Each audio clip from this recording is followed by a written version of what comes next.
Hey Jack, why didn't Leia email Obi-Wan the Death Star plans? No idea. The Jedi Code forbids attachments. What up, Tom Chat? That is the best one yet. That was a good one. Thank That the was a good one. mailman. Nice one, Mike. Nice one. Wanna buy some death stick? Roger, roger. Jedi. That's not a moon. It's a space station. Always a pleasure to meet you. And my allegiance is to the Republic, to democracy! You failed, Your Highness. I'm a Jedi.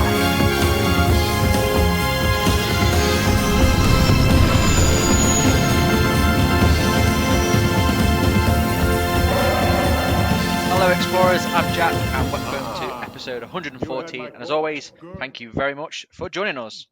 Now, if you like what you hear, please leave us a rating on your podcast provider of choice, and don't forget to like, share, and subscribe if you're joining us via YouTube. Yes, and welcome back or welcome along if this is your first time here. I'm Jimmy the Jedi, and if you didn't know, we're telling jokes every week, and I'm going to open it up to the listeners and the viewers. If you've got a good joke, DM us or email us at exploretheforce@gmail.com or slide into our DMs with that joke, and we'll read it off and give you give you the credit. That last one was from the mailman. Please do, because Jimmy's jokes are getting painful. And finally, I'm Charlie, and a massive, massive thank you for joining us. And what a few weeks it's been for us. Guys, we hit 8,000 followers on Instagram. Oh my goodness.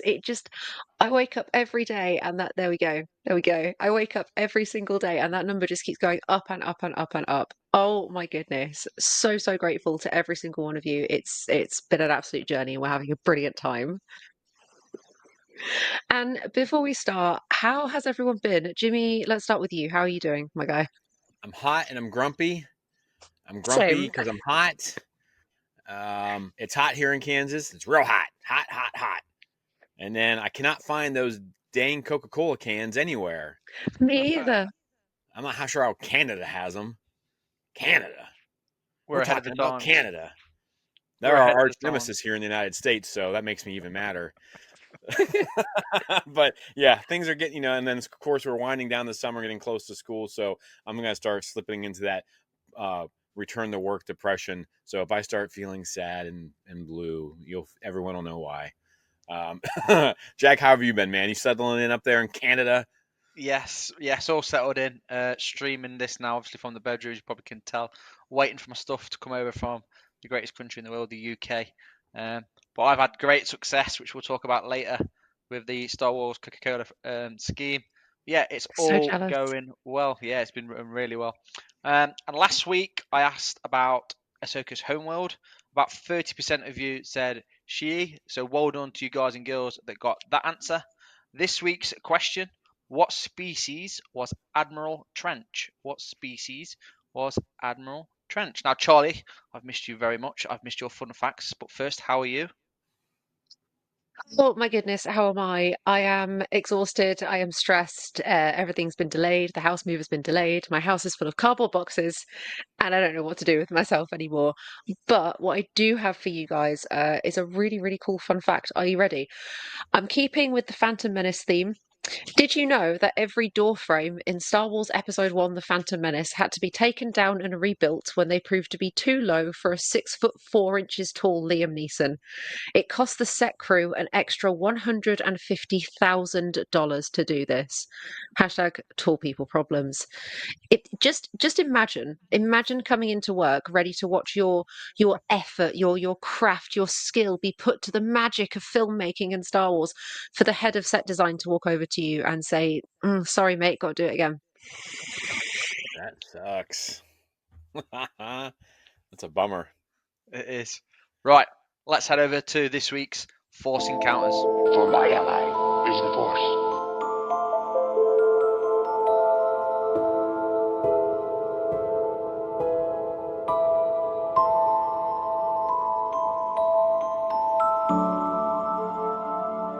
So I've got two Force Encounters. One does not so much Star Wars bigness. However, I'll start off with it. Our NFL fantasy draft. on our Discord is full and away. So I cannot wait for that to get started. I'm just going to wait for a day and a time to do the draft. Hopefully get you all online and we'll do it together. It's going to be an absolute blast doing that with you. And the last one we sort of already mentioned, I've managed to pick up 2 Star Wars Coca-Cola bottles. Obviously, other drinks are available with Han Solo and C-3PO. So I'm on the prowl for more. And if you guys and girls are struggling to get them, let me know. I'm more than happy to smuggle Coca-Cola around the world to all you rebels. If you find a Ray, give her to me, please. Thank you. Thank Absolutely. you. Thank you. Oh man, my Force Encounter comics, everything comics. You're gonna hear more about it in the news. You're gonna hear more about it coming up. We might have a potential to join up with some stuff with the Star Wars comics, reviewing for ETF. I'm working diligently on finally getting the number 5, the Jedi Knights, out for everybody to see. I actually had to do some real world work, taking the class. But yeah, so my Force Encounters this week and the foreseeable future Star Wars comics. So I'm excited for that. I've been diving into them, and we've got some plans to help people that maybe don't read them, want to get to know them. We're going to try to get them out. Just it takes a lot of work to make those videos, so just bear with us. What about you, Charlie? Jamie, I think you've been doing an amazing job, so keep at it. I've really, really, really been enjoying all of it. And my Force Encounters, I know I've been away for a little bit. I've missed everybody so, so much. I meant to say that earlier. I've been so unbelievably busy. I thought I would be in the new house by now, and as you can see, I am not. But I finished Ahsoka and cried. As per usual, as you'd expect from me at this point. Give me season 2 right now. I've got so many thoughts and feelings. It all feels so fresh. Can we please do like some kind of retrospective before Go season for 2 drops? Because it. I need it. I need it right now, please and thank you. When did season 1 come out? How long ago Oh has my that been? Was goodness. that this last summer? Or was that 2 summers ago? I want to say it's I 2 think it summers might ago. be 2 summers Two? ago. Two? Yeah. Okay. It all kind of blurs together. It Like does. Andor came out 5 years ago, right? Like Andor Yeah. season 2. What? No. No, enough of that because I'm going to feel far too old. Can we head over to Batu and see what news we've got going on, please? Please. Let's do it. The people in this crowd will soon be among almost 40,000. For those who are among the 900 with news media or promotional tickets, the sneak preview probably would be the only chance to see The Empire Strikes Back without standing in line. So we are kicking off this week with a news article from Deadline saying that Tony Gilroy will not rule out a return to Star Wars. When asked if the door was open for him returning, he said, "I'm prepping a movie now to shoot in LA next year. It's not on the menu, but I'll never say never." Also part of the same article, he rused the lack of recognition for the Andor main cast, which I'm sure we all do, but congrats to Forrest Whitaker for his nomination for Guest Actor. He said the following regarding the quite obvious Emmy snub, which I'm sure we will get into. Tony said, "There are a lot of performances that I wish were recognised. Diego Luna and Genevieve O'Reilly, there are a dozen performances. They aren't only great moment-to-moment performances, these are epic, long-term character studies that they've done over 24 episodes. I think the ultimate victory is that these performances will be celebrated and discussed for years to come. I feel confident about that." Preach. 100% agree. 14 nominations, but not one for the cast, which is mind blowing. But just to put a bit of context on this as well, is these nominations aren't just for shows, they are for people, actors, actresses that have done other shows as well. But I think what the reason this got highlighted so much is because 14 nominations obviously have come from the Andor TV show. But yeah, how do you guys feel about this, Jimmy? Am I allowed to swear on this podcast? Because that's how I feel right now. I think it's insane. Like, I get it. Like, Star Wars has never been like an Academy Award winning, Grammy nominated, whatever, Oscar nominated stuff. It seems like it doesn't usually have the stakes to it. But Andor does. It has the passion and the intensity and this. I mean, from top to bottom, the acting on it. I mean, I feel like you're hard pressed to find a show that has as good of acting from the main actors all the way down to everybody and behind the scenes and people who are in one scene possibly. Yeah. I think it's ridiculous. And I wonder if it's just kind of they've been pigeonholed. You know what I mean? I mean, I guess Forrest Whitaker got the one, but I don't know. Yeah, I'm annoyed. I didn't realize that when I saw 14, I didn't even look because I just assumed that Yeah. like it was going to be all the main cast was going to get at least Mhm. nominated, and then of course there's going to be wardrobe and music and whatever else they get. But because I mean that stuff, that's where ILM and everybody kind of crushes it. But I Yeah. think that Mm. they missed one here. If I'm being perfectly honest, they missed an opportunity here to really celebrate. Yeah. What about you, No, absolutely. Charlie? Absolutely, I agree with everything Jimmy just said. It's quite heartbreaking to see. Snub is maybe a bit of a hard word to use, but obviously that's what I've seen kind of being passed around online, and it's hard not to take it that way when you see how much Genevieve and Diego specifically have poured into these characters. Yes, it's only 24 episodes, and yes, the costuming, the set design, the producers, all of those people deserve as much credit as humanly possible. Emmys is a great way to do that.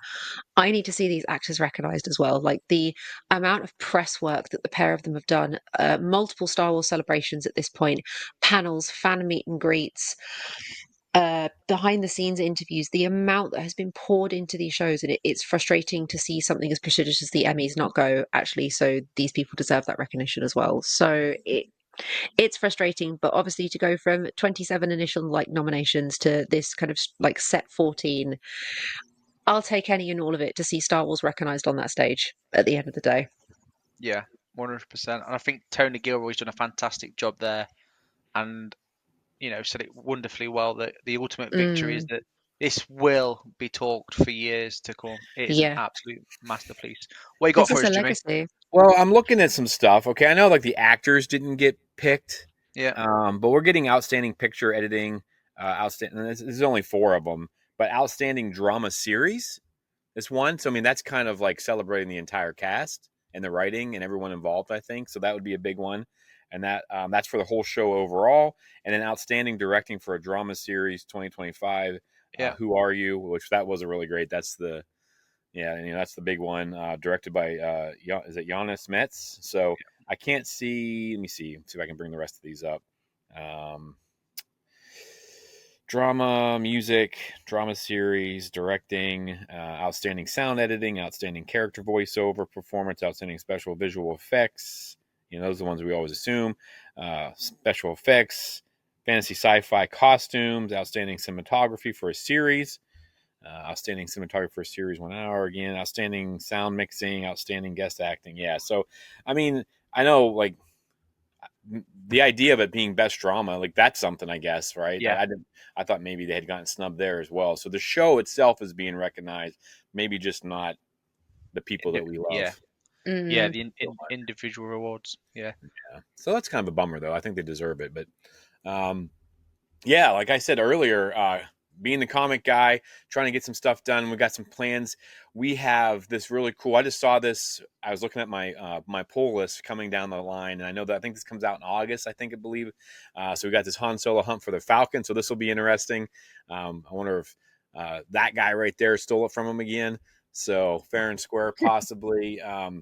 But so this him and Chewie are out looking for it, and again, spoiler alert: they are going to find it eventually. All right, so but those covers look great.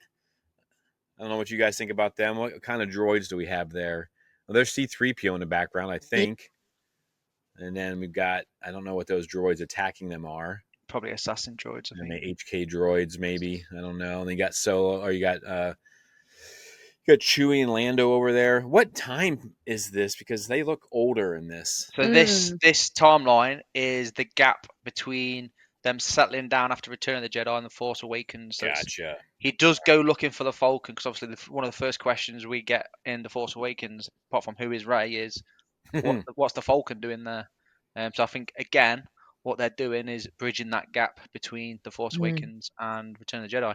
Yeah. They need to fill in some of those gaps. I think it'll help that story overall. Next up, we got more Legacy of Vader. I have mm. all these. I haven't read them all yet because I'm kind of busy with Jedi Knight stuff. But this has a new leader called Teva Ren, whose job it is to kill Kylo Ren. So that kind of makes me want to stop what I'm doing, stop podcasting, and then hop on and read that episode or read that issue. This one looks great. I know there's been a lot of stuff coming out of those, so I am looking forward to diving into that series. And then we have Jedi Knight number 7, which 6 comes out in August, so 7 will come out in September. And you can see the cover here. You've got Ayla Secura and you've got Mace Windu. And it looks like they're fighting a bunch of those assassins, and we don't know a whole lot about them. And that's been one of my biggest complaints. If you've been watching my videos, they introduced these assassins. One of them, Corliss Wrath, and it's been like the first episode, I think the third episode or issue. I always call them episodes, issue, and then there's been nothing. And now we're rounding into number 6. So we have a short amount of time for the story to wrap itself up, but it's been really cool because you get to see a lot of stuff. And when you see what happens in number 5, it's going to break your heart. Like it'll tear out your heart if you're a fan of Yaddle. So we got that happening as well. Of course, Jack's favorites on there. Mace Windu. We got another one coming, the Dr. Aphra series. She teams up with some Wookiees. That looks like Chrysanthemum and Chewbacca. That'll be pretty awesome. And then Boba Fett's getting his black, white, and red comics as well. If you've not looked, I think Vader has a set series of this. Maul has it. And they are, I didn't really get it. I'm just kind of getting into comics the last 2 or 3 years. Like, I've liked them when I was a kid. I didn't really, appreciating the art. The artwork in these black, white, and red ones, oh my gosh. I don't know what it is about that. Maybe Charlie can explain through why it's so like, it just jumps out at you. It's so beautiful the way they do it. It's incredible. Even if you don't like comics, you get covers like this. You get full splash pages of just beautiful scenes. And it's really, really cool. And then last up, we have Star Wars number 5. Han, Luke, and Valance and Ren attempt to find a group of traitors whilst battling some battle droids. So, so we got that one out. I think 3 just came out not too long ago. So this is kind of a flash forward for what's happening in about 2 months. And these have been pretty good too. And we've got a plan for these if I can get ahead of my schedule. So stay tuned here. And then, we'll bring some stuff to you via YouTube.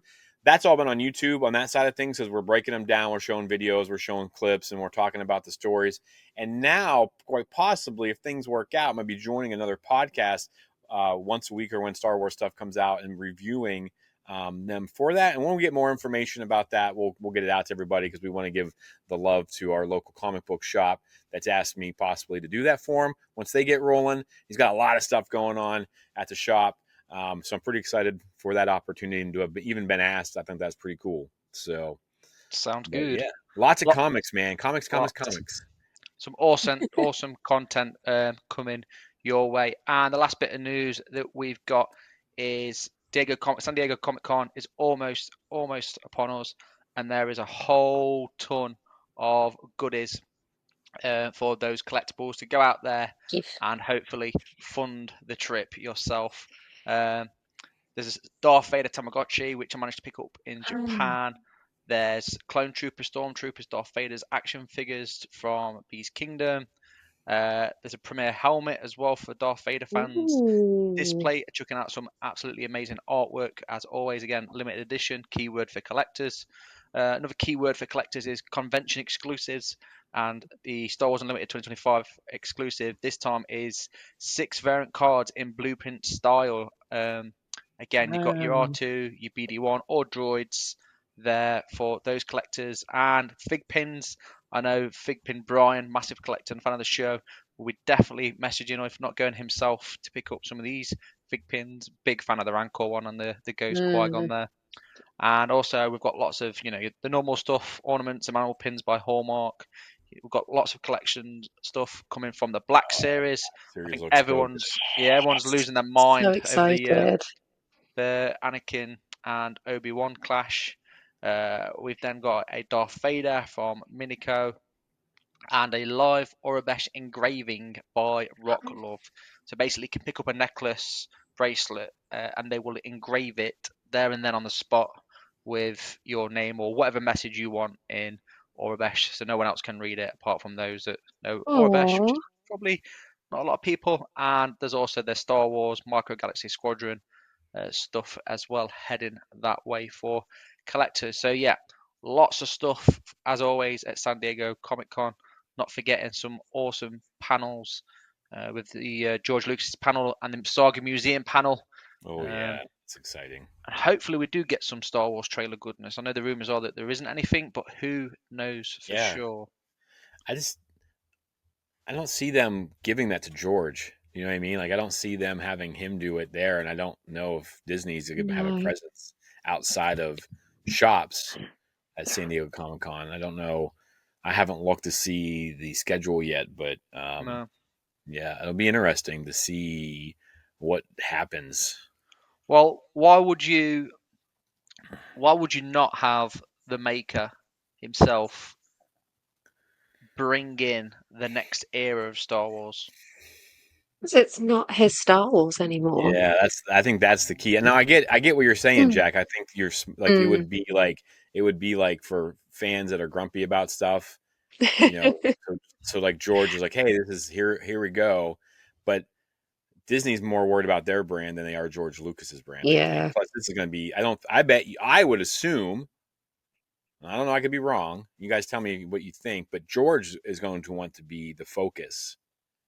Yeah. This is going to be one of the last times, Mhm. possibly, that it's going to be all about him. You know, he's going to be all about his museum. And that's going to be off the charts. I think that's going to be nuts. But that, you know how it is with social media and all that stuff. That's going to fade until 2027 before we're ramping up for Celebration. And then he'll get that hype. He'll be at Celebration again. And then what's going to happen? He's going to be, how old is he now? Like, is he in his 80s? I don't know Yeah. if he's that old, is he? Yeah. So, I mean, he's Yeah. looking at being 82, 83 by the time Celebration comes around. So, I don't know. But I could be wrong. I mean, I hope I'm wrong. I'm here for it. If the maker wants to drop, you know, a trailer or some kind of teaser or something like that, or even show what they showed us at Celebration to everybody else, that'd be cool. Yeah, it would.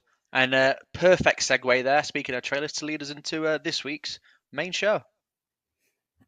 It's just a simple jump to hyperspace and we're there. What's so tricky about that? Plenty. Can't plot a direct course to Kessel. You might wanna buckle up, baby.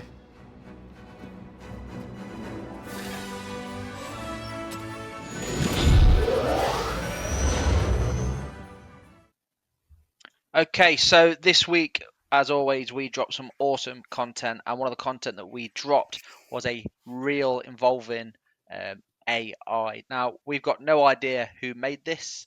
However, we've got a rough idea. We're just waiting for confirmation, but we will be crediting that person on the video once it's all confirmed. However, what we do know, it has sparked a huge heated debate in our group chat, and something we love at Explore the Force is debating Star Wars. I'm going to be talking about the use of AI in Star Wars, and I can already see Charlie's chomping at the bit. So we're going to start with overall thoughts of AI, Oh, and by the end of the God. show, we'll see if if we've changed our minds, if we still feel the same. So Charlie, we'll start with you. What's your thoughts on AI and then AI used with Star Wars? Wow, what a question and a half. Get comfortable, I'm going to folks. be. Yeah, get comfortable. Um, I'm going to come at this from kind of two separate points. I'm going to come at this as a professionally trained artist, which I am. I have a university degree in fine art, and I'm going to come at this as just like a standard person without that aspect. I think that's the best way for me to tackle this. So, as a professional artist, I severely dislike the concept of generative AI. I don't like the idea that there is software out there that has taken from every person I've ever known who's taken a photo, made a digital picture, taken like done a painting and uploaded it online. All of that, including my work, is part of those is part of those AIs now. And that was kind of the biggest issue when generative AI first started kind of developing and being brought into kind of the public domain in sort of like a pandemic 2020, 2021. And it was extremely frustrating to see that happen and see the generative and creative process reduced down to typing words into a computer screen. There are people that sell prompts on Etsy, selling words. People are selling combinations of words to get output from your AI. That is insane to me. However, when I look at it as somebody without necessarily that professional training, AI is a tool. AI is particularly analytical AI, which is a point I want to discuss later. There's kind of a difference between the two. Analytical AI is sort of, I've got all of these ideas, organize them for me. That kind of level is important and necessary, and maybe everybody should have access to these tools. But ultimately, I think AI is damaging and harmful and taking away time and space and effort and skill from people who are legitimately trained in it. There was a point in my life where if I wanted to learn how to do 3D video effects, I'd have to go through YouTube tutorials, sign up to classes, and learn how to use Blender, do it myself, learn how to use the Adobe Suite. I can do it with an AI now. All of those hours of work, all of those hours of effort and skill building are now not necessary for me. I'm not required to use my brain in a way that I was trained and taught to because AI exists, and I find that extremely frustrating. Now, AI in Star Wars, this is where it gets even stickier because I feel like I can't sit here and say that I hate it and that it should be banned and that it shouldn't be used because it was necessary in the reconstructing of Princess Leia and Grand Moff Tarkin in Rogue One. It was necessary in the de-aging of Luke Skywalker in The Mandalorian.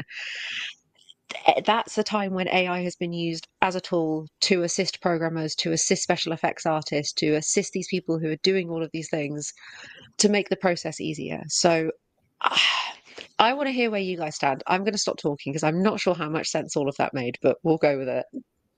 Go for it, Jimmy. All right. I mean, I know we're going to talk about things specifically, and I'm kind of with Charlie. Like, I feel bad for artists, but as someone who has this much, and I'm holding up a 0, artistic ability and like natural talent when it comes to anything like this, like AI is, I mean, it's making me capable of doing things that I could never do. You know, but I don't know if that makes it okay or not because that is still taking away from people who are talented.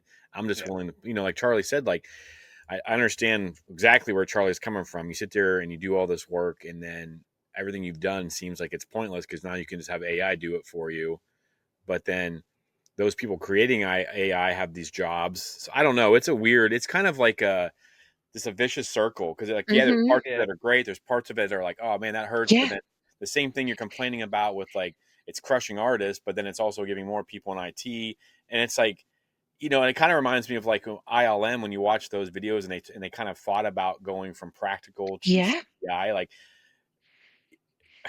you don't want to be the blockbuster and hold on too long. You know what I mean? And then get there. So, and we'll talk about some things now. And I have some examples of things like I've been doing with the comic breakdowns.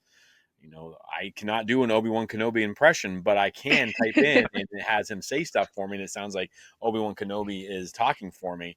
And that's pretty cool. The ability to be able to do that for entertainment purposes is pretty awesome. But again, I still feel bad. Like, and as a teacher too, I mean, I guess I could talk about it this area as well. Like, we talked about, and we'll talk about, like Charlie said, there is differences between generative and like analytical, but I mean, I don't want to get political on this show, but there's things happening in our country right now, and people are using AI generated facts that are false, and it's affecting healthcare and things like that. Yeah. Because they're not double checking it. AI, like these chat GPTs don't get everything right. They just make stuff up.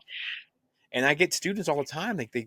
I bust students constantly for that. And so, yeah, I'm kind of all over the map on AI and that's kind of what we use it for. And I'm also kind of like, what all is AI? Is AI just those programs, or is AI CapCut? Is AI Canva? Is AI the chat GPTs and the voice recognitions and all those different things? Is like, does that all fall under? Because it's, I can't do the stuff I'm doing on Canva without it. So, I mean, that's a tough one. I get it. I mean, I understand. And I would be mad if I had the ability to create like Charlie does and all of her friends do. And now that, because I put it on the internet at one point, is just up for grabs without my permission. See, I wouldn't say that I was born with an innate talent towards art and design. The drawings I did as a kid were awful. I'm talking stickmen and finger paintings. I did a painting of my mum that was so horrible it actually made her cry. It was so rude and it was dreadful. I was given access to paint and pencils and paper, and my interest in art and drawing was encouraged. And then I did it at school and I got a little bit better, and I practiced and I got a little bit better. And then I went to university and I did a little bit better. It's art is a skill that you can learn. It doesn't mean that it's inaccessible. And just see, yeah, this is the thing. I fully respect if a stick man is the limit of your life capabilities. I really respect that for you, Jimmy, and for you, Jack. I think it's important to realize that art is accessible. AI just speeds up that process because you do have to have a level of creativity to input things into the AI, because if silly, stupid people put silly, stupid ideas into it, it's going to give you silly, stupid nonsense in return. Is that a form of artwork then? If you can create, because like I've messed around with it before. We were trying to get like some photos. We are trying to like I was trying to do something. I think for when we were going to Celebration, and we are trying to make things for our PowerPoint, and like I just couldn't get stuff to line up or to work. Or I don't know if maybe I was using Oh, crappy no, the AI. AI is just But bad. I have the same argument, Charlie. I kind of disagree with you, and I agree with you a little bit, because like my wife's a math teacher and she just thinks everyone can do math. And I mean, there's a big reason I married her, and a big chunk of that is math. All joking aside. So like I do think people are born with talents. I mean, yes, you can get better. Huh? Absolutely. But I don't think I could ever do with 100. Was it what is it? 10,000 hours. You're an expert or Yeah. something like. I don't think I might be able to draw two stick figures by then. So what about you, Jack? Where are you at on this? Brilliant. So I'm in the middle. I'm on the middle ground. Cheeky plug. So if we go back to May 4th, 2023, when we first started, and some of the content, the images that we were putting out, to the point where our AI bot called Charlie that does our stuff now, there's a massive difference. So I'm all for AI, if I'm totally honest, because it does make my life a lot easier. But then in the same frame, like you've already mentioned, Jimmy, is I've got friends again like Charlie that are artists. Jay Manchin does art, who are totally against AI, but purely because of it, stealing other people's work. Yeah. It's and I totally get it. Now, just as a quick broad overview, and if people are still with us now, thinking, well, why are we talking about Star Wars with AI? There's a lot of productions that have used Star Wars, and again, Charlie and Jim have already mentioned, and we've got The Mandalorian seasons 2 to 3. Again, Charlie mentioned the aging of Mark Hamill. There's voice stuff in there which we'll go through. Virtual productions, doing real time environments. So the volume, essentially. You've got the book of Boba Fett, again the aging of Luke, the voice of Luke. You've got the Obi-Wan Kenobi series. It was big, heavy use of the volume, and also, Darth Vader's voice was actually used in conjunction with AI. But again, we'll touch on this, is with permissions as well, because again, the voice of James Earl Jones, it was retired, but we'll delve into that later on. Again, already mentioned Rogue One with Leia and Moff. And you've got then Star Wars: The Rise of Skywalker. Again, Leia's performance in that AI was supported again for motion smoothing, etc. And then you've got the animated stuff as well, Tales of the Jedi. You've got games as well, Star Wars Jedi Survivor predominantly. So there is a heck of a lot of stuff that is AI generated and used in Star Wars. Charlie? So, I think there is when we're talking about this sort of thing, I think there is such a huge difference on the spectrum of AI usage between the people who are sat at ILM with these massive computers using AI as a tool to supplement their skill and ability to enhance and speed up the process so they can do it better, they can do it faster, and they can work more, and they can produce better and better and better, and we love it as fans, versus the person who's sat at home with their MacBook typing, "Here is a picture of me and my dog, turn me into a Studio Ghibli animation." That is not decent, productive use of AI. That is stealing work. That is stealing aesthetics that do not belong to you. That is pay an artist. Go on Fiverr and find somebody and pay them a whole £5, because that's the point of the website, to go and draw that for you. I'm sure somebody would. I think that's another thing as well. Like, artists fight so hard for recognition for their work and their effort and their time. And there are graphic designers and there are production staff and there are all of these people at ILM and in these companies who have worked from the ground up, spent their life years running coffees and animating eyeballs. That's all they did for years, to have access to the skills and ability that they do. Yeah, there's something about it that really dehumanizes the artistic process when it is not used as a collaborative tool. It is a collaborator, not somebody to do your work for you. I think that's the point I'm trying to get at. Yeah. Well, I mean, you think about the Screen Actors Guild and the writers Hmm. on their strikes. That was a big point, was that these companies are using AI generated scripts. I mean, I've had it. I've plugged in. Hey, when we did.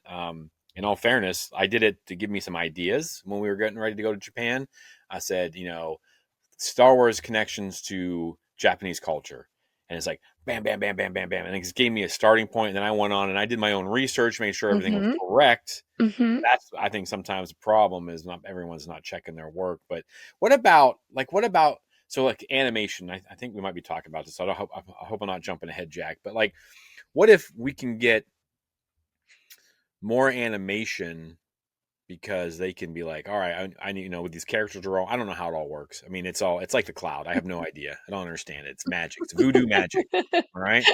And, but what if we can get like more animated series, because they can do that faster and cheaper now? I'm afraid of people losing their jobs though, because that does concern me. People losing work and stuff Yeah. like that. But like, as a Hmm. Star Wars fan, like the video that started this was pretty cool. Oh yeah. Right? Like, I mean, I was like, wow, that's nuts. But like, um, you could tell it wasn't real. I mean, it wasn't so good that I was like, oh, when did Mark Hamill film this? But like, I thought it was pretty good. It was entertaining, Yeah. but I just don't know. Yeah, it is. It's a hot topic, hence Yeah, hence why we're discussing it. So I'm going to go off a couple of things there that Jimmy and Charlie have already mentioned, and I sort of backtracking, going through backwards on my list that I've made. So straight away, I think we're all in agreement that art should be accessible to everybody. Yeah. Do we I think that do. AI is art, No. I Jimmy? I feel like the people who can put the right prompts in have an ability that. I mean, for me to get something, I've got to do it over and over and over and over again. So I do think it's a skill, but I don't think it's a skill as necessarily as detail oriented, or as Okay.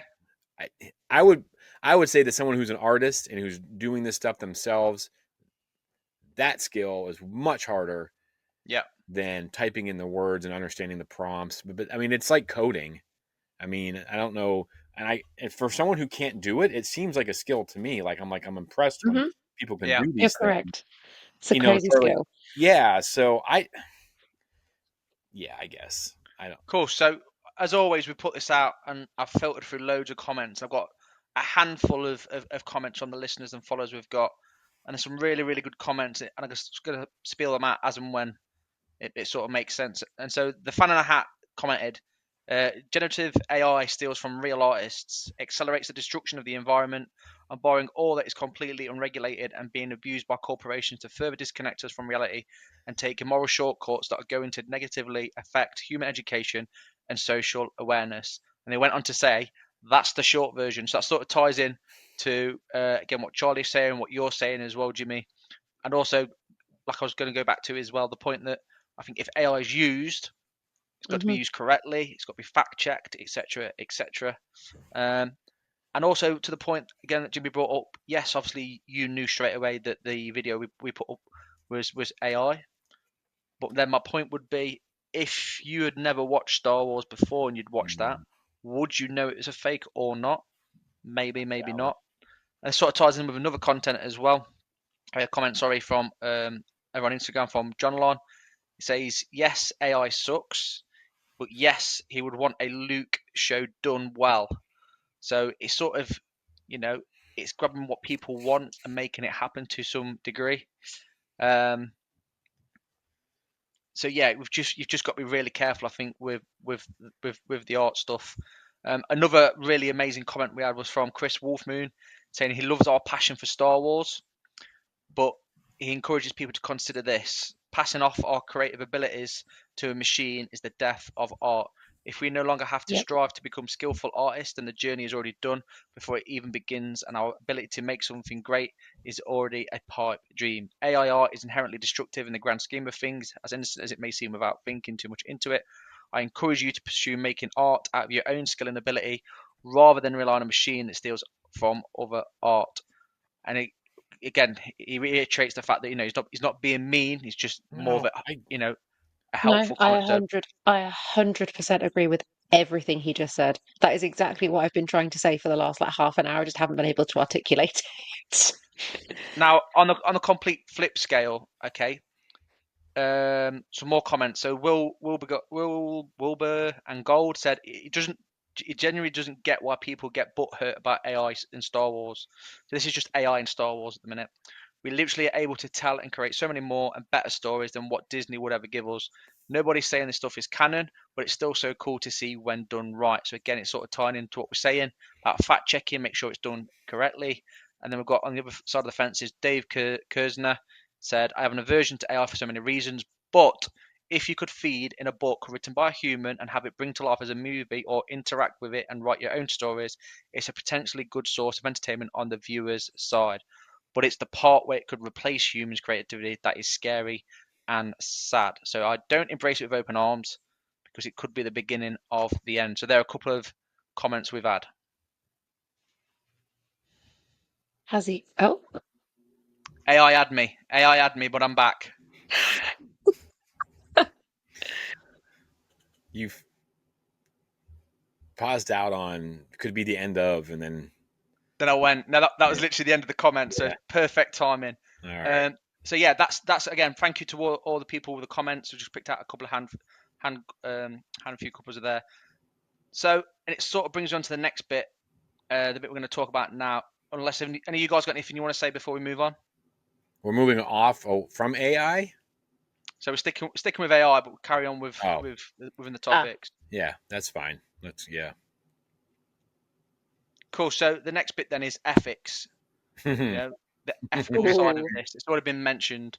How do we feel about James Earl Jones's voice being used, Leia coming back, etc., etc.? Jimmy, you go. Oh man. Yeah, so the fact, and that was going to be one of my arguments, is like, we're going to have Vader's voice because you can tell when it's not him. I don't care. Like, when it's not James Earl Jones. And so the fact that we can do that, and they've had him, I mean, I'm not sure what that does, if they have him, what all went into that. But now we have his voice forever with permission from him and his, so I mean, right? Was it from? Yeah, it was from him, and then his family, or I think that's how it went. I believe that happened before he passed. So, so that's cool. Like, I'm like, heck yeah, like we got that. But then, I know that like there's been lawsuits. People, I think the Grand Moff Tarkin stuff is there's another lawsuit coming out about it. Like, even though they got permission from one part of the family, the other part of the family said no, and now they're suing or something like that. So the ethics of it, I feel, are really the ground zero. Like, they've got to figure out a way, and this is going to put. I'm having a hard time in my country right now, but this is going to put more on politicians to say what is and what isn't ethical, and I'm not sure any of them know what is and isn't ethical from both sides of the of things. And I know things work a little bit differently for you guys, but I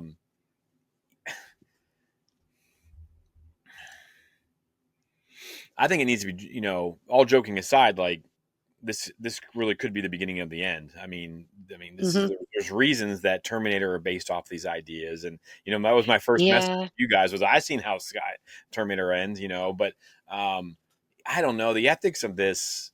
I don't think I have the right answer, and I feel like I'm sitting on the fence because I feel like if you had permission from the actors, like if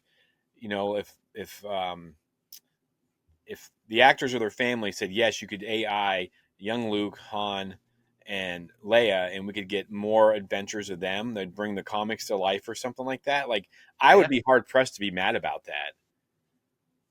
But then you're taking away from actors.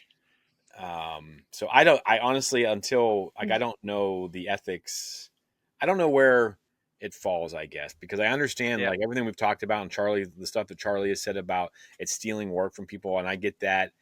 And I agree with it. Like I think that's terrible, and I hate it. But if people give permission for stuff for a person's likeness, then I'm hard pressed to say that's unethical. But we're running into trouble just with Tarkin. So yes, I know I probably didn't really answer anything, just went around in a circle on that one. But it's hard, man. This is a hard one to really nail down, I think. Because I think it's a lot of what ifs. Like if this happens, then go here. If this happens, then here's my answer, kind of thing. You know, it's like anything political. I mean, this will be as big as other hot topic items that I don't really want to talk about on the show. But you know, those things that always get people fired up in politics. If not in a year, in 5 years, this is going to be up there with the rest of them because it's not going to go away. I think when you're talking about ethics and when you're talking about rights, especially within the context of AI and Star Wars, obviously I respect that James L. Jones himself / his estate and his family may have given permission for his voice and his likeness to be used. A really good comparison is in WWE, especially because they do video games as well, the way the wrestlers look and the way the wrestlers sound is copyrighted to WWE. WWE owns the way Rhea Ripley looks and the way CM Punk looks and all of their tattoos and all of that. That's ownership of that likeness and that voice, and that gets reproduced in games and figures and all of this sort of stuff. When it comes to things that like access the usage of AI, it becomes so sticky because that's not individual ownership anymore. That James L. Jones voice now belongs to all of us. Oh, it's like the That we Fortnite can stuff. that we can do with and use or abuse as has been done. And there's an element of it that feels so ghoulish because James L. Jones would have wanted it to be used for wholesome, lovely, fun Star Wars content, not some of the abominable things. Like, I'm not trying to be a prude, I'm not trying to You were be a censorship or anything like that. People can do what they want. But there's a line that's being really blurred here that I don't like, and ethically that makes me quite uncomfortable. Like, even when it comes down to the ownership of my own artwork, there are video pieces that I've published and made online. There are photographs of my work. There are numerous accounts with various different bits of all of it up there. My art is there. My art has been there and been uploaded to the internet since I was a kid. For all I know, that's been like scalped and scooped up by generative AIs, sucked into their little system and spat out the other side again. Those are my ideas. There's nothing that stops another person from stealing that, like another actual human person. But when it's a robot that is a fantasist, lies, and is in a constant state of hallucination, because that's the weird thing that happens with these types of like large language LLMs. It's a whole thing. Ethically, I'm uncomfortable. I think that's the best way for me to sum it up. When it comes to AI, ethically, I am uncomfortable. Cool. Right. So now Sarah Connor's finished ranting. Sorry. No, it's good, really. I think that's the thing, though. Take like, us all. Who should be saying what are the ethics to this? Because again, all joking aside, the people who make the rules for us on all of our countries aren't the best when it comes to ethics. No. So the next point we'll go down the same rabbit hole is you've both spoken about the good sides of it and the bad sides of it. So again, Charlie rightly saying the stuff that we've seen with Vader's voice, and at the same time, Jimmy's also mentioned, seeing those characters on screen again, it gives you that childhood feeling. That's why you watch Star Wars, to relive those magic moments. So it is hard for people, I think, to turn it away. If, for example, they were to turn around and say, right, we are going to produce some comics or some live action from the comic stuff that you've read, it would be very hard, I think, for people to turn it away, regardless if it's AI. My love, then it have ties you in back to. Go on. You've seen AI generate hands, right? Sorry. You've seen AI attempt to generate hands in images and movies. Yeah, that's getting better, but very, very slowly. and at a rate that the amount of processing power that'd be required to render something as immaculate and indistinguishable from real life as we're able to do with cameras and people on sets would be so crippling to the environment that ultimately it would not be worth it. And I think people would end up resenting it more. Like Yeah. that AI Star Wars video we posted, it's great on the surface. The second you look a little bit deeper, it's flickery, it's weird. None of the faces are quite the same. There's inconsistencies in the textures, in the way the camera moves, in the hands, in the details, in the background details, even in things like the sun and the sky. Yeah. Things that we know to recognize as real but can so easily pick up as AI. That's So not good. That's per, not good content. perfect timing, because like I was about to say, as long as I think if it's used correctly and used right and people are educated on its use, then we probably could see a change. Now, perfect comment there, Charlie, that you mentioned. You know, if you look closely, you can see these flaws. And I will point out the latest thing that I saw on the internet was from Superman just released a scene, whereas with Crypto and he's like biting his cape or his leg or whatever, and there's a bit where Superman takes one step forward and his foot goes from like size 12 to size 20, and you can see it obviously because it's used on the volume or it's AI generated. So yes, completely agree, and it's got to be used correctly. But I think one of the outlying things here that Charlie just mentioned is, and even yourself, Jimmy, you mentioned it at the very start, you know, about what's going on, false figures, is I think people need to be educated a lot more on its use. I've got a whole bunch of topics left over, but we've pretty much covered them all in a little debate Also, there. because our education is so limited and access to the arts is so limited and funding for the arts is so limited, it means that people struggle this day. The majority of people, I don't mean to sound snobbish when I say this, struggle to distinguish between what is good art and what is bad art. And unfortunately, you've got these nanas on Facebook looking at these giant AI generated images of crocheted cats by a child in an African village, thinking it's the most real and wonderful thing they've ever seen. If we don't educate people about art, then they won't know the difference between good art and bad art, which means when things like AI come along, it makes it seem so easy and so simple, and people fall into the glossy. Sorry, Jimmy, sorry. Is art subjective though? Does this fall under subjectivity as well though? I mean, I think because so. I don't. Yeah, I don't know. Like, I'm curious because, and I see it, and I know exactly what you mean though. I mean, I understand it completely. Like, I can actually appreciate because I can't do it. I don't understand what goes into, you know, Raphael's and Donatello's, and I Hmm. sit there and I look at the Pieta. This is one thing we always talk about with in my classroom, like being able to see a big chunk of rock and then being able to vision to bring the Pieta Yeah. out of that rock, right? Like, I it I don't understand it at all. Even and then you go like hillbillyish. There's people who take chainsaws to trees and they make art out of that. I don't even know how they Yeah. do it, but it is subjective and regardless, right? I mean, so and I get, but I'm not. I'm just trying to play devil's advocate, but I do get No, no, exactly go what you're ahead. saying. Like all these, I just don't. It's one of those things where like, is there a right answer?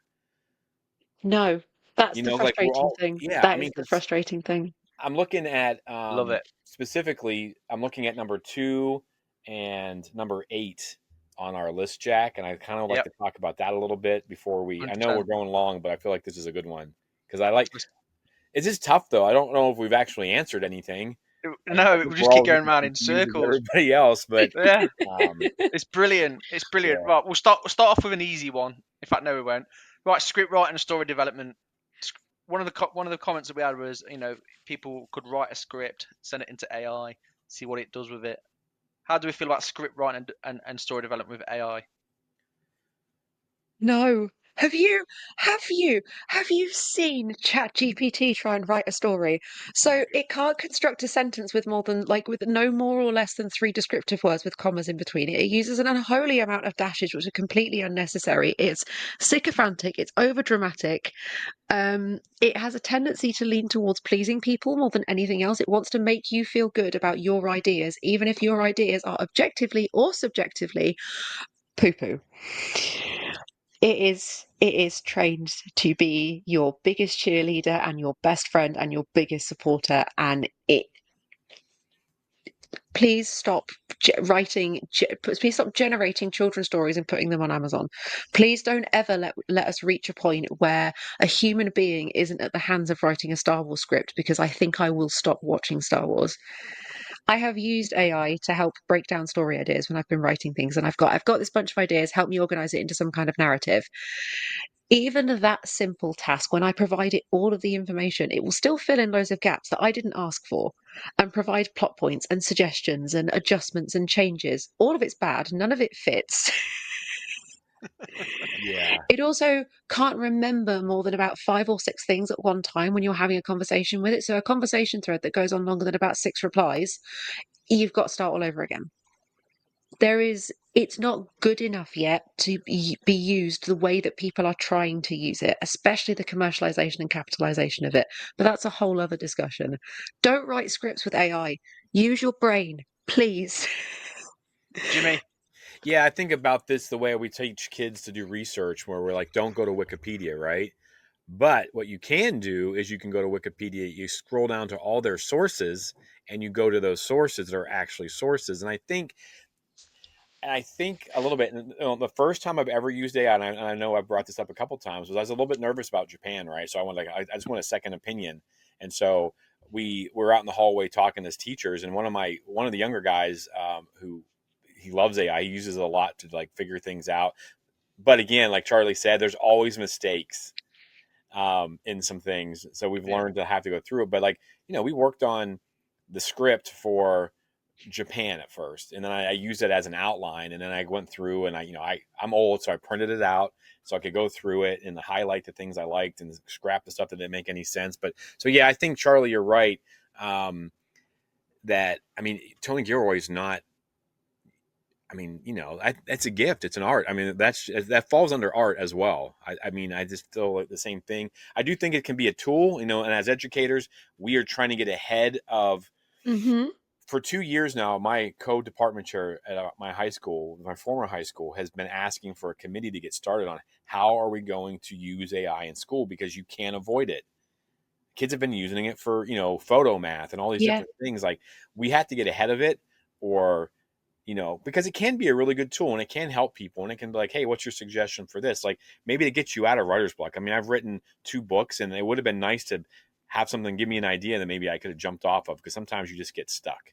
Yeah. Like writer block. I would go to Panera, a breakfast restaurant. I would sit for 3 hours and write a page, or I'd sit for 3 hours and write 4 chapters. It just depends on what was kind of striking me at the time. So I do think, and I think this again falls in there, but I think you could tell immediately if they made a movie. And I think that there was a podcast from Australia, and I can't remember who they are, and I haven't been able to find them, but they were having AI write Star Wars stories, and then people were acting them out, and they were pretty bad. Like, they were just kind of showing how it was going.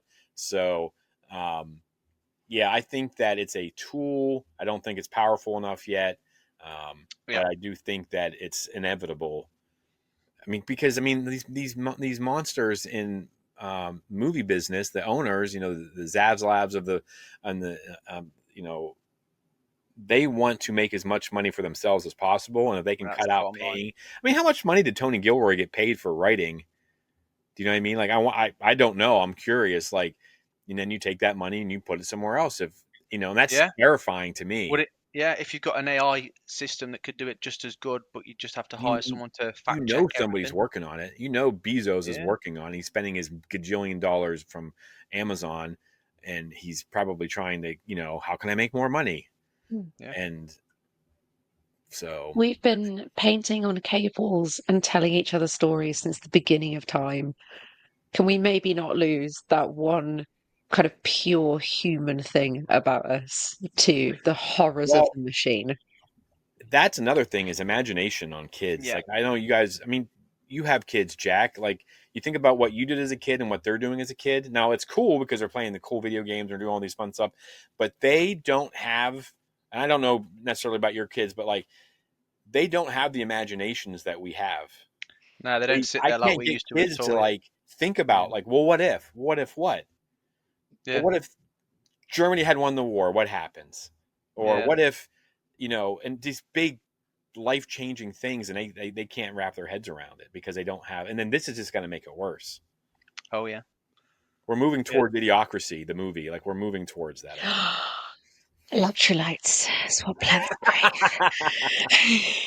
Cool. Right. So just before we wrap it up on this topic, then one last headline that we want to talk about is archiving and restoration projects. Now, again, we've sort of highlighted this, spoke about this.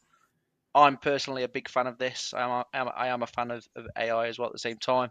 But seeing those characters, those beloved people that we've lost, or just seeing those things, come back to life for me is a massive, massive win. What's your thoughts on this, Jim? We'll let you lead, and then Charlie can finish us off. Yeah, I think for this, like the Tarkin, the Leia, that kind of stuff, I'm here for it. I think Charlie, you kind of said the same thing. It's a tool. I mean, I thought Tarkin was way better than Leia. In Rogue One, I don't think that Billy Lord being her mother in The Rise of Skywalker looked that great. But I love seeing Luke and Leia having a lightsaber battle. Like that meant a lot to me as a fan, and that just in my mind, it's like, oh, I want to see this training. I want to see these. I want to have these conversations. So I am for that, if that's what it takes. I mean, but I think that to make it, to do it right, I think you get the actors and you use it as a tool to do it. But yeah, that's kind of where I'm at with it. Charlie. So I love that they brought Leia back. I am firmly of the belief that Carrie Fisher would have hated every single second of it. I think she would have thought it was ghoulish. I think she would have thought it was offensive in that very particular Carrie way that she had. Leia was strange. Tarkin was strange. I understand these were very early days of like AI layering, and like I remember there were loads of behind the scenes stuff, and you can see the generative AI working on the screen as it fills in the blanks and fills in all of the frames of the faces. Really, really fascinating. Didn't work terribly well. I know that they brought somebody else on from who was doing that on YouTube and doing a much, much better job using generative AI to do the Mandalorian, and it showed Luke looked brilliant, like absolutely. Still that kind of uncanny, slightly waxy, slightly dead behind the eyes because that's not a real person. But I guess that will come with time. I don't know. It depends how you feel about this kind of constant preservation of the legacy characters. I know it's something I've talked about before, that it's time to say goodbye. Like it's time to put them down and put those toys down and put them in the cupboard and say goodbye. But yeah, I do not speak for every single Star Wars fan, so it. Yeah, I mean, these are just our opinions. We don't think that we're right or wrong. No, God no. Yeah, so. Awesome. So again, thank you to everyone that was commenting on the reel. It's really added fuel to the fire. Has anyone's position on AI changed? So for me, I'm still for AI as long as it's checked correctly. I'm still firmly on the fence where I live most of my life. And Charlie, just to confirm, whereabouts are you? No. Brilliant. Just no. Awesome. I think this next part leads into, I mean, this is almost kind of like AI to me in a way. Yeah. Like they've taken these ideas, and so I'm curious, Charlie, where we're going to. I guess this topic kind of mirrors in an interesting way. So buckle in. I anticipate this may run for longer than you two are expecting it to run for. So you might think, dear explorers, that we would be briefly discussing this in the news, but as a long-time writer and enjoyer of fanfiction, the news about the casting announcement for the adaptation of Ali Hazelwood's novel The Love Hypothesis was too good a topic to let slide, and I had to get the full coverage. I did. Stay with me, because I promise this starts with Star Wars and it comes full circle, so settle in. Let me set the scene. It is 2018. The Star Wars community is thriving and fighting following the release of The Last Jedi. But a sub-community that isn't struggling is the Reylo fandom. So, before we begin, here is a quick glossary for our listeners and viewers, and for these two old men over here who might not be familiar with this young person speak. Fan fiction, literally fiction written by a fan, a story written using pre-existing universes and characters. If there is a TV show, a film, a game about it, there will be fan fiction written about it. as so it was written. A ship means a relationship. It's a term used in fan communities to refer to the pairing of characters, which leads me on to Reylo, the ship name for Rey and Kylo. AO3, or Archive of Our Own, is a fan-hosted website used to archive and share fanfiction from every film, TV show, game, and book you could possibly ever imagine. And our last little term is AU, which stands for Alternate Universe, which is a term used in fiction writing to describe an alternate universe. For example, Rey and Kylo, but in medieval England as a prince and princess. No Star Wars, completely different universe. Now, is everyone still with me? I promise, we're getting somewhere. The love hypothesis began as Reylo fanfiction, a romantic AU, alternate universe, featuring Rey and Kylo Ren from Star Wars, written under the AO3 pseudonym Ever So Reylo. A theme, I'm sensing a theme here. It was created in response to a fandom exchange, which is where two people in the same fandom will swap work with each other as like a gift, usually done at Christmas and birthdays. Specifically, a fake dating trope request. So it was a modern day AU and Rey and Kylo pretending to date one another, and shenanigans ensue, inspired by the film To All the Boys I've Loved Before. This fan fiction became an instant hit. I mean, this was immensely popular. This reached over 100,000 hits on Archive of Our Own as of September 2019. It was then removed. I wonder why. Hazelwood's literary agent discovered this fanfic on Archive of Our Own and realised it would be excellent as a piece of original fiction, even without all of the Star Wars references.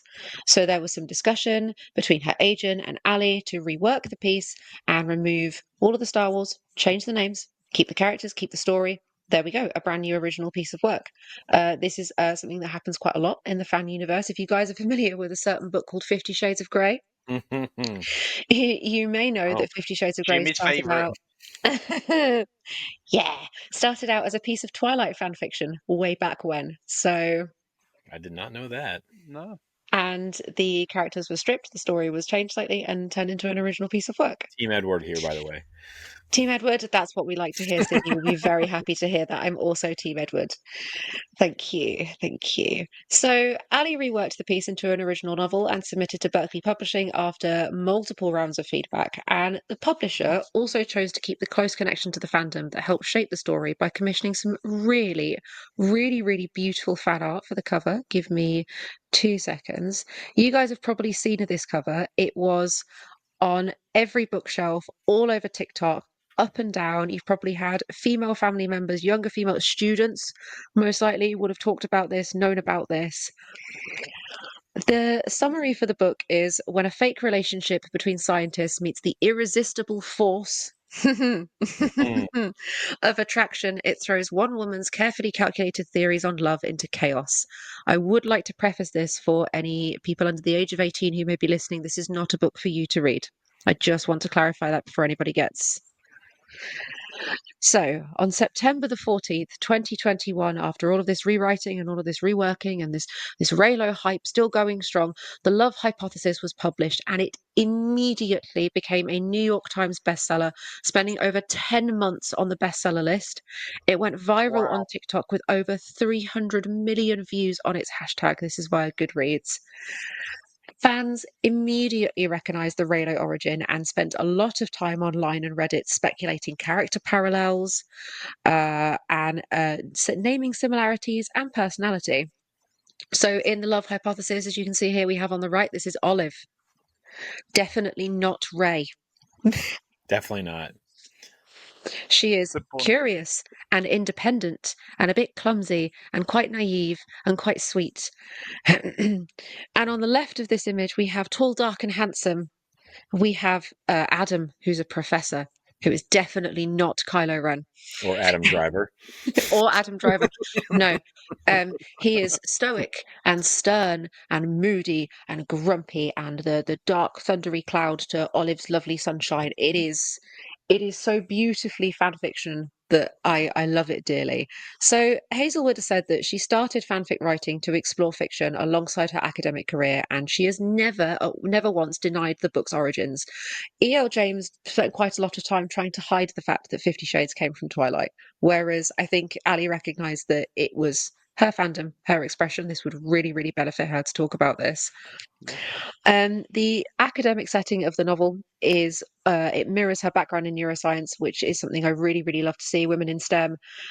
And it was easy for her, I think, at the end of it. So I'm getting to the point here. I am. The love hypothesis matters most importantly because it was recognition for the creativity and the legitimacy of fan fiction in the writing community. It's something that has often been snubbed in the past and seen as silly and, oh my goodness, get your own ideas. But I'd like to point out that there are hundreds of examples of fan fiction influencing TV shows and films like Hannibal, BBC Sherlock, Supernatural. Ali specifically found a moment of magic and took full advantage, especially seeing something this big post 50 Shades. I think when 50 Shades came out, that was kind of the peak for independent literature releases. That was the peak of everyone was reading it, everyone was talking about it. The Love Hypothesis did this one more time, and it was so fascinating to see. This came out in the middle of the pandemic, and this book kicked off a huge resurgence in reading, book reviewing, and writing globally. I cannot understate this. It blew up Book Talk, which is a community on TikTok that talks specifically about literature and writing, and it is majority women. This is a huge positive step for that, and especially for female focused literature. And this kicked off an even bigger resurgence in the Star Wars fandom. It saw a massive increase in people engaging with the sequels and helped drive the hype into The Rise of Skywalker. I fully believe that if it wasn't for this book, The Rise of Skywalker wouldn't have been as big as it was. I know the controversy, I know all of that, but still. This is where things start to get a bit interesting. So we've got this book. It's a New York Times bestseller. People are absolutely head over heels for it. They cannot get enough. It has however many millions of copies sold. The pandemic passes, the interest, the memeing, and the criticism, which I'll get onto, of this book dies down. And at this point now, I would say people remember it fondly. A moment in time, shall we say, when the Raylo fanfiction got published. Ali goes on to write several more books about spicy romances and women in STEM. She's having a great time. Suddenly, the announcement drops that the Love Hypothesis is being made into a film, and the internet goes berserk. The rights were acquired in 2022 with Amazon MGM Studios. So we've got that already sets the tone. That already tells me what we're going to be getting. So Claire Scanlon, who's in charge of Set It Up and Abbott Elementary, which I know is really popular, she is directing. The screenplay is by Sarah Rothschild, Ali Hazelwood, and Lila Reinhart, who are also EPing. So they're keeping it kind of an all-woman team, which I'm really interested to see. Actually, I feel like that's going to be go pretty well. And we've only had 2 casting announcements. So we've got Olive, Ray, not Ray, definitely not Ray, played by Lily Reinhart, who's star of Riverdale. Olive is our PhD student at the heart of the fake romance of this wonderful story. Now, this is the point. This is why I've brought all of this up. This is why I've been sat chatting to you guys for the last 10 minutes about this. So the our handsome, tall and handsome Dr. Adam Carlson, definitely not Kylo Ren, Adam Driver, no, is being played by none other than Tom Bateman. Now, if any of you know your celebrities, you will know that Tom Bateman, known for Murder on the Orient Express and Death on the Nile, is none other than Miss Daisy Ridley's husband. And Daisy Ridley plays Rey in Star Wars. So, in this bizarre meta twist that has set the internet on fire, I have never seen so many memes about. Daisy Ridley posted the Deadline article on her Instagram story that her husband is cast in the role of.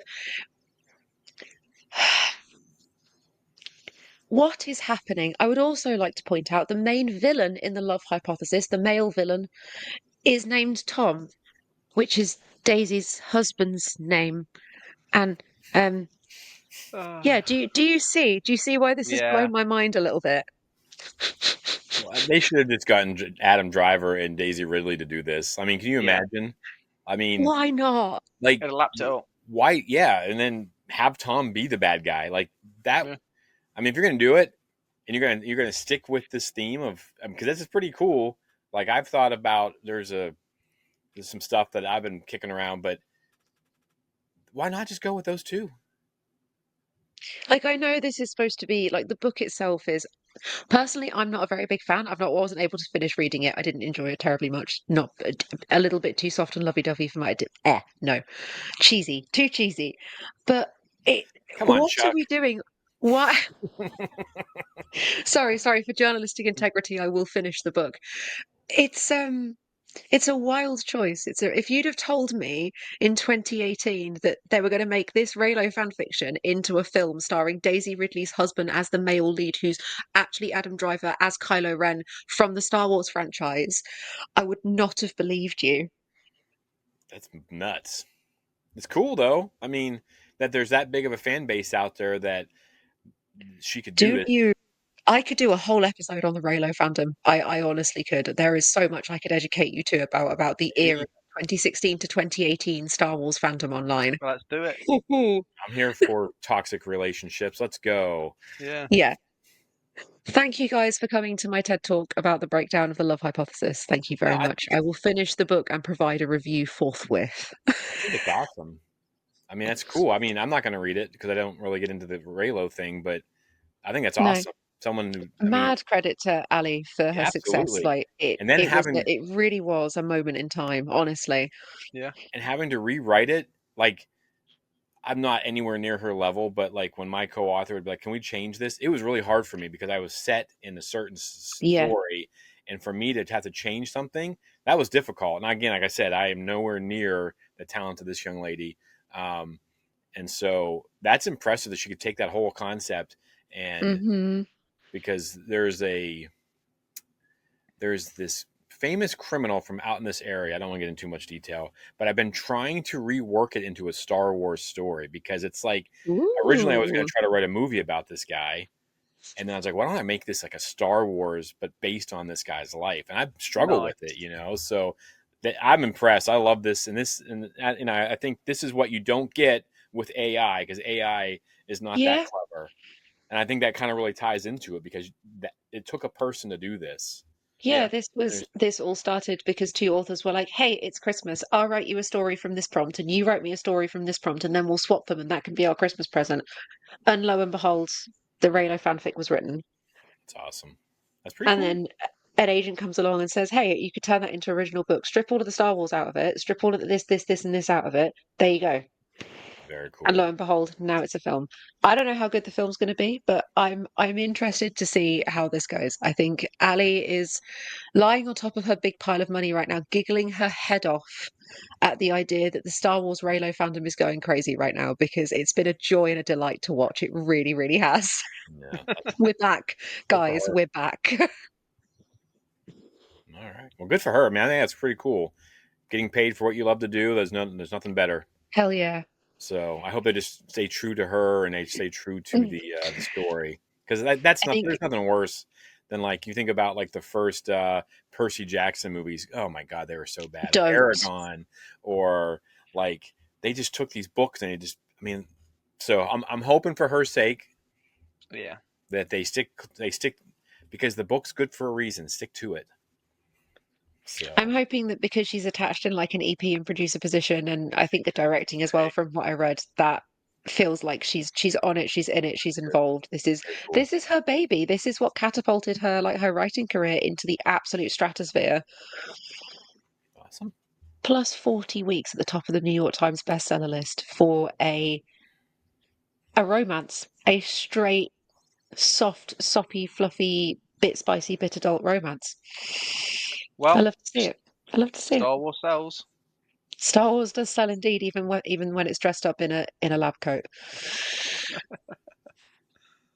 Awesome. Again, thank you to everyone that's commented on this week's episode. And if you've got any questions or just want to voice your took over Charlie's bit there. Sorry, Charlie. How rude. So keen to get me to shut up because all I've done is talk this entire episode. If you have any questions or you just want your voice heard, then DM us on our socials or send us an email and a voice note at exploretheforce@gmail.com. And remember to like this episode, share it with your Star Wars friends and family, and follow us on all of our social media platforms. All you have to do is search Explore the Force, all one word. And if you're watching on YouTube, don't forget to like, share, and subscribe.